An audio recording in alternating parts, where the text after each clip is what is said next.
வணக்கம். PRD தங்கம் வலைதள செய்தி சேனலின் செய்தியாளர் ஈஸ்வரன். NDV இல்லத்தின் இன்று காதணி விழா வெகு சிறப்பாக நடைபெற்றது. ஆற்காடு நெல்லரசி திருமண மண்டபத்தில் காதணி விழா வெகு சிறப்பாக நடைபெற்றது. செல்ல குழந்தை SP பவன்தீகா இந்த குழந்தைக்கு காதணி விழா நடைபெற்றது.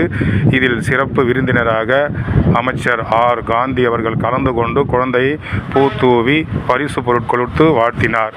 மேலும் ஆற்காடு சட்டமன்ற உறுப்பினர் JL ஈஸ்வரப்பன் அவர்கள்,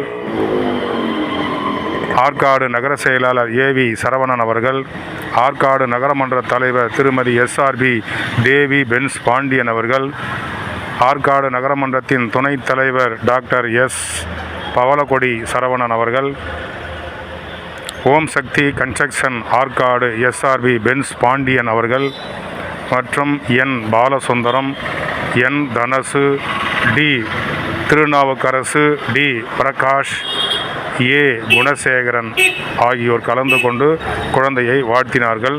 சிறப்புடன் அனைவரையும் NDV குடும்பத்தார் சிறப்பாக வரவேற்று அவர்களுக்கெல்லாம் சிறப்புகள் செய்து சிறப்பு விருந்து வழங்கி மகிழ்ந்தார்கள். NDV இல்ல காதணி விழாவிலிருந்து செய்திக்காக ஈஸ்வரன்.